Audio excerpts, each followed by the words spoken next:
Bien. Bonjour mon frère Jacques. C'est... Vas-y, on te libère de la cage. Ah, gars. Bienvenue. Seigneur, Seigneur. Ah, gars. Alléluia. Amen. Tu veux que je dise quelques mots? Ah, Oui, c'est ça. Ok, ok. sors ton dictionnaire. Ah, il n'y a pas de problème.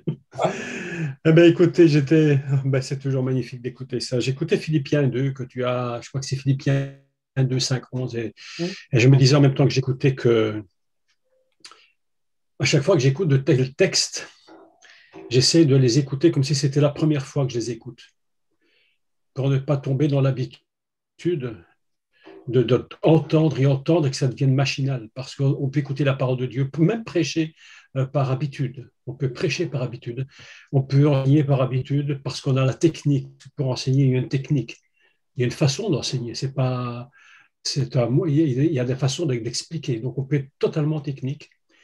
Mais que lorsque j'écoutais Yves citer Philippiens 2, je me disais en moi-même, mais il faut réécouter ce texte comme si jamais on ne l'avait entendu, Oui, pour que ce soit quelque chose de neuf en nous. oui, Parce que la mort et la résurrection, c'est quelque chose qui doit toujours être neuf en nous. oui. Ça ne peut pas être quelque chose d'habituel. Ça ne peut pas être notre habitude. Même si on le croit, ça doit être chaque jour nouveau. Et tout à l'heure, tu as parlé d'Ésaïe 53, Oui. que tout le monde connaît évidemment d'une façon très habituelle. Je pense que d'ailleurs, Isaïe 53, c'est le passage que les Juifs ne lisent pas. Quand ils arrivent à Isaïe 53 dans les synagogues, ils passent au-dessus. Ah, Parce que ça les dérange tellement, parce qu'ils savent très bien, je suis convaincu qu'ils savent très très bien que Isaïe 53 parle du Messie, Jésus. Ils le savent parfaitement. Et évidemment, c'est très compliqué pour eux de pouvoir l'admettre. Mais à l'intérieur d'eux-mêmes, ils savent très bien de quoi ils parlent. D'ailleurs, le Messie avait dit lui-même aux Juifs une phrase absolument extraordinaire, mais ça c'est de la bombe chez les Juifs. Jésus a dit, nul ne vient au Père que par moi. Et lorsqu'il a dit, nul ne vient au Père que par moi, en réalité, les Juifs ne croyaient, beaucoup de ces religieux ne croyaient pas du tout qu'il était le Messie. Alors comment pouvait-il dire une telle phrase à des Juifs? Simplement parce qu'il leur disait tout ce que vous faites, lorsque vous faites des sacrifices, lorsque vous faites ceci, lorsque vous faites les mitzvot, lorsque vous faites tout ça, en réalité, vous allez au Père, mais ces choses-là, c'est moi. Et pour les Juifs, c'était compliqué à accepter que tout ce qu'il faisait au temple, c'était le Messie lui-même, tout du moins son image qui était représentée dans les sacrifices, c'était lui. Et que sans lui, il ne pouvait même pas aller au Père. Mais ce qui m'a beaucoup fait réfléchir en écoutant Isaïe 53. Et si tu permets, je vais vous donner quelques petites explications sur ce texte, parce que ça vaut vraiment la peine d'écouter ces explications, et c'est très intéressant. On parle, on parle des agneaux, on parle des brebis, etc. Mais en fait, dans le texte hébraïque, les mots sont tous différents. Ils sont tous différents. On va utiliser les mots dans des sens qui ne sont pas les mêmes. Lorsqu'il va parler, donc dans Isaïe 53, il dit que il a pris ses brebis. Et alors, j'essaie de retrouver le texte. Ah oui, nous étions tous errants comme des brebis au verset 6, Ésaïe 53, 6. Le mot qu'il utilise, c'est le mot tson, qui signifie nous étions un troupeau, littéralement un troupeau. Roetson, c'est le gardien du troupeau, c'est le berger qui garde le troupeau. Tson, c'est le troupeau. Et puis, il va parler au verset 7, il va dire il était maltraité, opprimé, il l'a pris vers la bouche, semblable à un agneau qu'on mène à la boucherie, à une brebis muette. Le mot brebis ici n'est plus le même mot. ouais. Le mot ici, c'est Rachel, qui signifie Rachel, la femme, l'épouse de Jacob. Mhm. Rachel, c'est la brebis.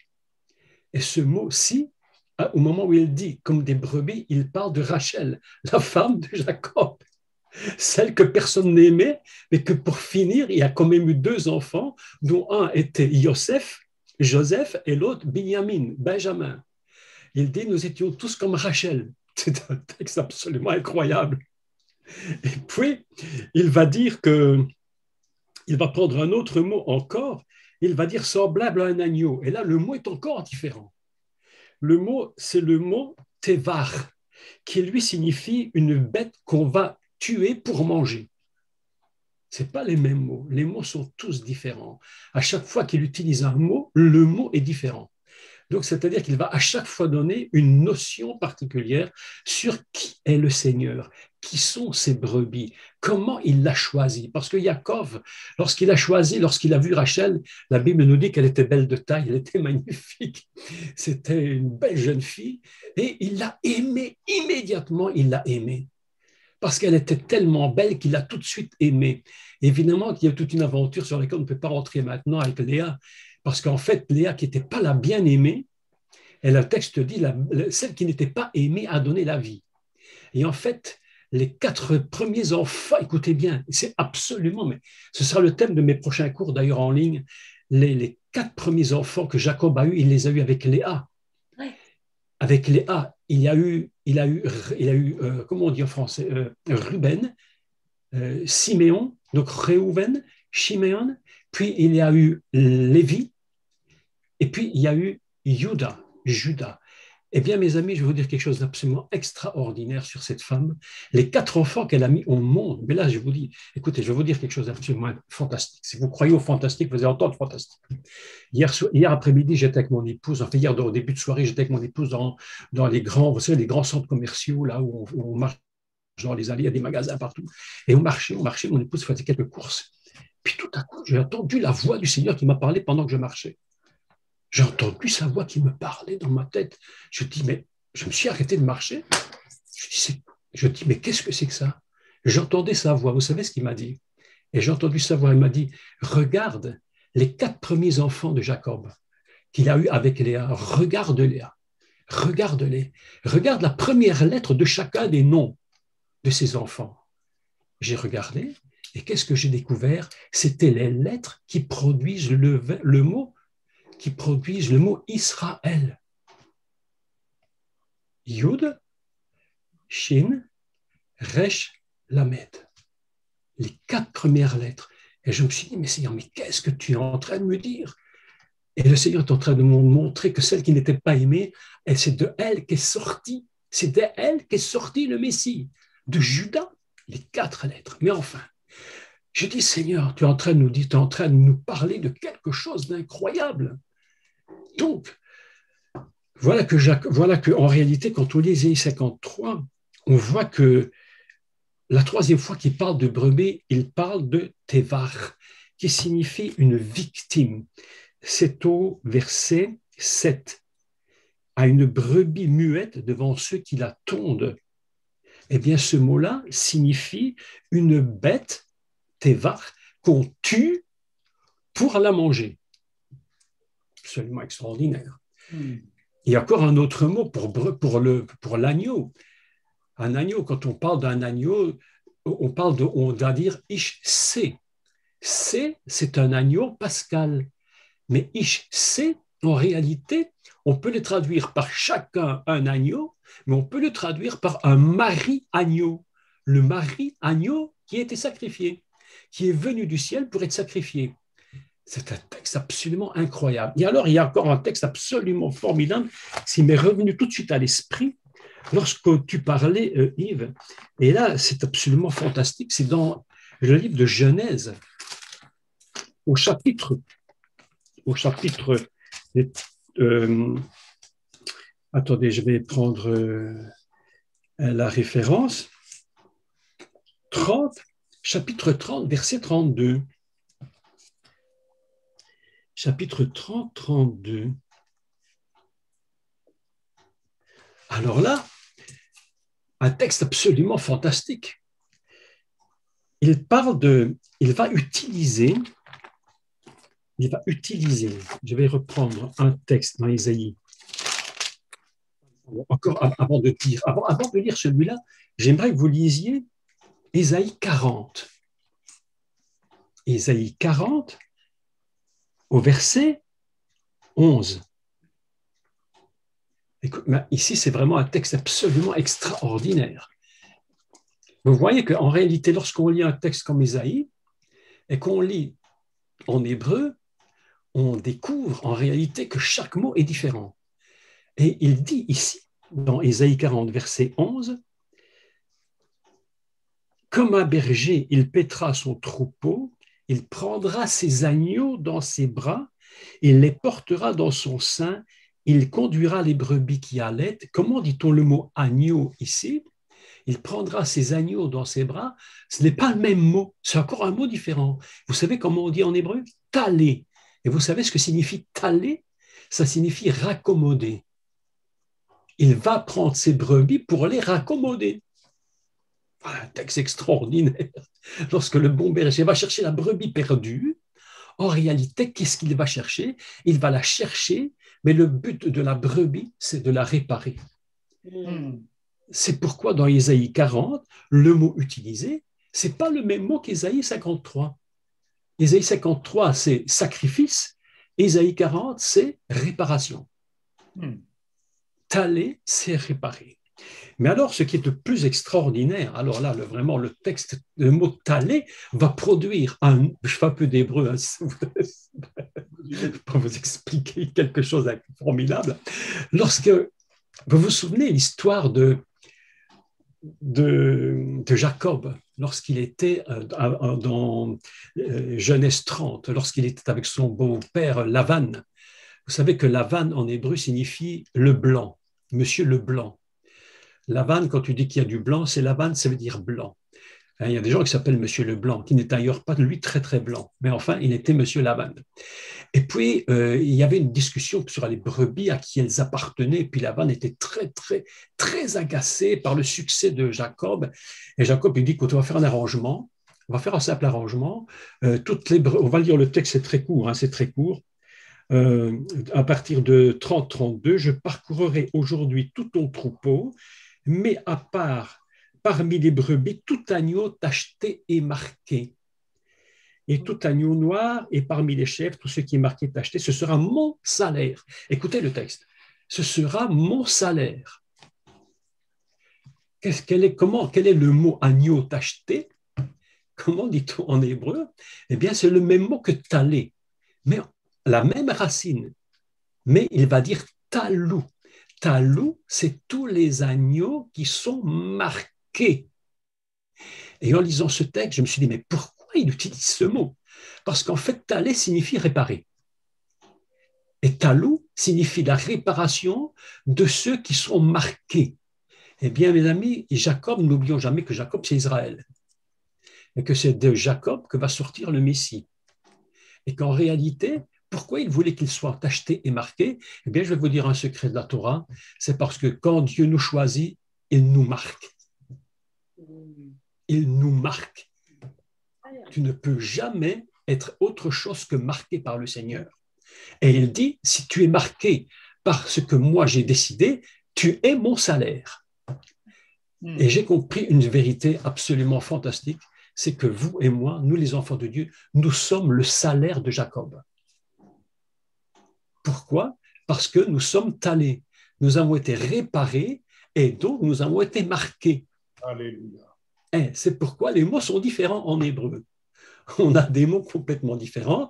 Tson, c'est dans Ésaïe 53, c'est le troupeau. Rachel, c'est la bien-aimée, la brebis. Télar, c'est la victime expiatoire.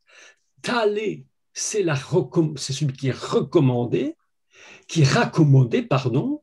Et talou, c'est celui qui est marqué parce qu'il est lui-même réparé. Et quand j'ai écouté Yves tout à l'heure parler sur Ésaïe 53, je me dis que vraiment le texte hébraïque est très puissant parce que chaque fois qu'il utilise un mot, il va utiliser un mot pour donner le sens profond du mot. Et voilà quelque chose d'absolument extraordinaire. Et en écoutant Isaïe 40, en relisant Genèse, je me suis dit, la petite phrase est intéressante. Ce sera, dit Jacob, mon salaire. Quand elles seront marquées, ce sera mon salaire. J'ai été blessé, mais je suis réparé par les brebis marquées et c'est mon salaire. Elles m'appartiennent aujourd'hui. C'est-à-dire que dans l'histoire de Jacob et des brebis tachetées, il y a déjà tout un sens prophétique du Messie qui vient chercher son peuple et qui le marque. Mais je vais vous dire une chose absolument incroyable, absolument formidable. Nous sommes tous marqués de Dieu. Amen. Vous savez que lorsque vous êtes dans la rue, parfois une dame me disait, parce que Yves, et vous connaissez très bien l'Afrique, on y était pendant 20 ans aussi, vous connaissez très bien, et là-bas ils disent souvent qu'il y a beaucoup de sorcellerie là-bas, beaucoup de sorcellerie, ouais. mais ils disent que lorsque un chrétien passe, il le voit il le voit. Ouais. Il le voit. Pourquoi? Parce que nous sommes marqués. Oui. Pourquoi nous sommes marqués? Parce que nous sommes talés. Nous sommes réparés, raccommodés, nous lui appartenons, nous sommes son salaire, et il ne peut pas prendre le salaire du Messie. C'est le salaire du Messie, c'est son salaire. Et je vais vous dire à chacun d'entre vous ce matin, vous êtes le salaire du Messie. Il a payé, et on lui a donné la récompense. Et je vais vous dire une chose, on dit souvent que nous sommes récompensés par lui, je vais vous dire, nous sommes, sa récompense. Alléluia. Amen. Nous sommes sa récompense. Amen. Il n'y a pas que nous qui avons des récompenses, vous savez. Oui. Dieu peut nous récompenser, mais le Messie aussi a une récompense. Et sa récompense, c'est toi et moi. C'est toi et moi. Ça veut dire qu'il n'est pas mort pour rien sur la croix. Ah non, il a un salaire. Lorsqu'il est mort, il a eu un salaire. Et il nous a marqués. Il nous a marqués. C'est pourquoi on dit talou. Talou signifie marqué, brebis marquée par des taches, par des signes. Et là, il y aurait tout un enseignement immense à faire sur cet endroit, parce qu'il y a les brebis marquées, il y a les brebis qui sont brunes, enfin, le texte est immensément long à expliquer. Mais l'idée que j'ai retenue dans ce que tu as dit tout à l'heure, en lisant Isaïe 53, je me suis dit, mais ce mot-là est très étrange. Pourquoi est-ce il dit qu'elles seront marquées? Il aurait pu prendre celles qui n'étaient pas marquées. Qu'est-ce que ça changeait en finalité? Il a dit non, pas du tout. Parce que talou veut dire celles que j'ai réparées. Et elles sont mon salaire. J'aime le texte. Hein. Tous les brebis et tout agneau tacheté et marqué et tout agneau noir, etc., sera mon salaire. Ma droiture répondra pour moi. Écoutez le texte. Non, mais franchement. Non, mais là, c'est trop fort, ça. C'est trop fort, ça. Ma droiture répondra pour moi demain quand tu viendras voir mon salaire. Ah là là. Ma droiture répondra pour moi quand tu verras mon salaire. Mais ça veut dire que le diable, il vient, il te regarde, mais il voit qui tu es. C'est quand même des textes absolument incroyables, ça. C'est fantastique, ça. Ma droiture répondra pour moi de ce que je suis le salaire du Seigneur. Sa récompense. Mes amis, franchement, quand on lit des textes comme ceux-là, moi j'aime beaucoup lire les textes hébraïques parce que les textes hébreux, en français, ce n'est pas toujours traduisible, mais ça ne peut que s'expliquer, pas se traduire. Ça ne se traduit même pas, ce n'est pas possible, mais il faut expliquer les mots. C'est pourquoi quand je pense qu'il prend cette brebis, en finalité, il prend Rachel, parce que c'était la bien-aimée. C'était la bien-aimée. Celle qu'il a aimée par-dessus tout, Rachel. C'est pourquoi il est écrit Rachel, en hébreu on dit Rachel imenu, Rachel, notre mère, celle qu'il a tant aimée, C'est pourquoi les brebis s'appellent Rachel. Quand tu entends quelqu'un qui s'appelle Rachel, tu peux dire que c'est la bien-aimée de Jacob, la bien-aimée de celui qui est Israël. C'est absolument. C'est pourquoi les mots ne sont pas par hasard. Il n'y a aucun mot par hasard dans la Bible, la Torah, les mots sont calculés, pesés dans une balance divine. Vous savez qu'il y a 2 poids sur la terre. Est-ce que vous savez qu'il y a 2 poids? Dieu a 2 poids. En Belgique, on dit souvent qu'il faut faire 2 poids, 2 mesures. Mais Dieu a 2 poids. Il y a ce qu'on appelle la mesure, donc le poids du sanctuaire, et puis il y a le poids du monde. C'est pas la même balance. Le poids du sanctuaire est différent du poids du monde. Quand Dieu te pèse dans sa balance à lui, ça n'a rien à voir que lorsque le monde te pèse dans sa balance à lui. Rien à voir. C'est pas le même poids. Quand tu mets deux balances, tu vois celle du monde et celle du tabernacle, ça s'appelle le poids du tabernacle, qui n'est pas le même. C'est le poids que Dieu calcule quand il te met dans sa balance à lui. Donc le monde peut te peser et ne rien comprendre. D'ailleurs, le monde, je fais une parenthèse un peu humoristique, mais tu sais que quand tu vas à la boucherie et que tu pèses tu pèses ta viande hachée, ils mettent toujours un petit peu plus parce que la balance est fausse. Parce qu'ils pèsent toujours le papier au poids du beefsteak. Vous avez remarqué ça? Oui. Il y a même des inspecteurs qui passent pour vérifier si la balance est juste. Et ils disent, vous avez trompé les gens, vous avez vendu le papier au poids du beefsteak. Ça, c'est la balance du monde. Mais quand tu es dans la balance de Dieu, ce n'est pas le même poids. Ce sont des cycles divins qui ne sont pas les mêmes. Et lorsque Dieu te pèse dans sa balance, il voit le vrai poids que tu as. Et tu ne peux pas le tromper. Et quand il te pèse dans la balance, il y a d'un côté de la balance, il y a le Messie, c'est le poids. Et de l'autre, il y a toi. Et quand il te met toi dans la balance, si l'aiguille n'est pas au milieu, ça bouge. Ouais. Ça bouge. C'est des vieilles balances d'autrefois, ce n'est pas les balances d'aujourd'hui. C'est des balances avec des plateaux. Eh bien, il te met dans la balance et il te pèse au poids. Mes amis, écoutez-moi, nous sommes pesés au poids du Messie. Oui. Nous ne sommes pas pesés au poids de Macron. On n'est pas pesé au poids du gouvernement. On n'est pas pesé au poids du roi des Belges. On est pesé au poids de rien du tout. On n'a rien à afficher de cette histoire-là.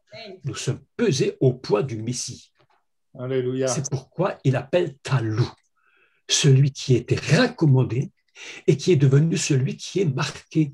C'est pourquoi Jacob dit, lorsqu'ils verront ma droiture.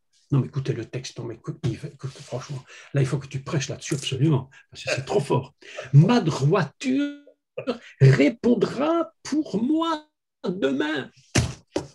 C'est Jacob qui parle. Ma droiture répondra pour moi demain quand tu viendras voir mon salaire. Oh, aïe, aïe, aïe, aïe, aïe. Ça, c'est pas possible. Je dis, mais mes amis, mais ton salaire, quand les gens viendront demain pour voir qui tu es, ton salaire, mais tu répondras devant eux du poids du Messie. Alléluia. Ah, mais je te dis la vérité, hein, je te dis la vérité. Je te dis la vérité. Il faut. Là, je crois qu'il y a là une dimension de Dieu, mais qui dépasse toute l'imagination qu'on peut comprendre d'un texte comme ça. Lorsque j'étais jeune, je lisais l'histoire de Jacob avec les brebis tachetées. Je me disais en moi-même, mais qu'est-ce qu'il raconte? Je ne comprenais rien à rien. Mais lorsque je me suis mis à comprendre le texte hébraïque, j'ai dit, mais mon Dieu, ma droiture répondra pour moi demain. Mes frères et mes sœurs, votre droiture répondra pour toi demain quand le monde viendra voir ton salaire. Oui. Je ne sais pas si vous sentez le poids que je dis, à quel niveau ça se passe, mais ça s'appelle Talou. Talou, celui qui a été réparé, qui a été raccommodé, celui que le Messie, il a dit les brebis, il prend ses talim, c'est-à-dire ces brebis réparées dans ses bras. C'est là que le Messie, d'ailleurs dans Jean 10, 10, je suis le bon berger. Le bon berger va chercher ses brebis. Comment dit-on brebis dans Jean 10, 10? Talou, celle qu'il a réparée. Et si par malheur une se perdait, il va rechercher la brebis, il la prend dans ses bras talés pour la réparer. Et lorsqu'il l'a réparée, vous savez que lorsque le Messie répare une brebis, c'est son salaire. Amen, amen. C'est son salaire. On dit parfois nous avons un salaire parce que Dieu nous bénit. Mais est-ce que vous savez que vous bénissez Dieu? Est-ce que vous savez que votre vie est le salaire du Messie? Alléluia. Est-ce que vous saviez que vous étiez son salaire? Oui. Oui, vous êtes son salaire, vous êtes sa récompense. On n'est pas, tu as dit tout à l'heure, Yves, et c'est vrai ce que tu as dit, il faut se regarder comme Dieu nous regarde. Mais comment est-ce que tu te regardes? Comme celui qui est sauvé uniquement? Non, plus. Tu te regardes comme celui qui est le salaire que le Messie a touché de Dieu. Oh, Seigneur. Le Père a dit, le Père regarde le Fils, il dit à Jésus, oh Jésus, j'ai un salaire pour toi. Parce que tu as beaucoup travaillé et tu as été jusqu'au bout. Et le Messie dit, ah, tu as un salaire pour moi? Le Père dit, oui, j'ai un salaire pour toi, mon fils. Il dit, c'est quoi? Regarde, c'est tous ceux qui sont là devant toi. Tous ces brebis tachetées, c'est à toi. C'est ton salaire, c'est ta récompense. Et nous sommes sa récompense. Quand tu quittes le Seigneur, tu lui voles sa récompense. Quand tu te rebelles contre lui, quand tu as envie d'abandonner parce que tu es fatigué, tu lui voles sa récompense. Oui. Ah, c'est terrible, c'est terrible, c'est terrible. Un jour, le Seigneur m'a parlé il y a des années. Il m'a dit, Jacques, écoute, je t'ai sorti de ton trou, c'était catastrophe, parce qu'une période de ma vie, c'était catastrophique. Enfin, je ne sais pas si vous avez lu mon livre, mais si vous ne l'avez pas lu, à la limite, vous me le demandez, je vous l'enverrai. Et le Seigneur m'avait dit, écoute, je t'ai sauvé cette fois-ci, je t'ai sorti de ton trou là, alors que tu étais ma récompense, mais la catastrophe s'est produite. Et puis, le Seigneur m'a dit, écoute, la prochaine fois, si jamais ça arrive encore, fais très attention, le diable ne va pas te rater. Vous savez, mes amis, je vais vous dire une vérité. J'aimerais que vous compreniez ça. Le Seigneur t'a sauvé. Tu peux chuter. Il te sauve, il te recherche. Arrive un moment, si tu vas trop loin, le diable aura ta peau. Ouais. Et la récompense du Seigneur, tu lui auras volé sa récompense. Oui. Tu lui auras volé sa récompense, parce que tu es sa récompense. Oui. Parfois, nous disons, Seigneur, je t'adore, je te loue. Ah, il est content quand tu dis ça. Mais même si tu ne le dis pas, tu es quand même sa récompense. Alléluia. Ta vie, ta respiration, ton cœur qui bat dans ta poitrine, tes poumons qui respirent, tes yeux qui voient, tout ça est sa récompense. Il a donné sa vie pour que tu puisses être sa récompense. Ta loue, et tu es marqué par lui. Amen. Il y a une tache sur ta tête là. Vous savez, je crois que c'est pour ça que l'Antichrist, lorsqu'il va venir, il veut marquer une tache, il veut marquer ton front ou ta main. Il veut aussi qu'il y ait une marque de lui sur toi. Mais le Seigneur a dit non, non, non, non, mes brebis m'appartiennent. C'est moi la marque que je mets sur eux, Oui. qui compte, pas celle des autres. La marque, quelle est la marque qui est sur ta vie, mon frère? Quelle est la marque qui est sur ta vie? Luciana, Mireille, Samuel, Emmanuel, Émilie, Alain, Priscille, quelle est la marque, Yves? Quelle est la marque qui est sur toi? Alléluia. Quelle est la marque? Tu es une brebis tachetée. Oui. Tu es une brebis tachetée. Tu es un raccommodé tacheté. Quand tu achètes, tout à l'heure, Yves, tu as dit une chose. Tu as dit, quand tu achètes un beau vêtement, tu es fier de le mettre. Quand tu achètes une belle robe, tu es fier de la mettre. Mais je vais te dire une chose. Sur chaque vêtement, il y a une étiquette. Oui. Une étiquette. Écoute bien, une étiquette pour te dire la marque. Peut-être Pierre Cardin, si tu as du fric. Oui. Une étiquette pour laver le vêtement. Oui. Parce que si tu ne le laves pas bien, tout vêtement qui faisait 38 fait 32. Tu as une étiquette. Qu'est-ce que c'est que ça? Comment est-ce qu'on appelle ça? On appelle ça une marque.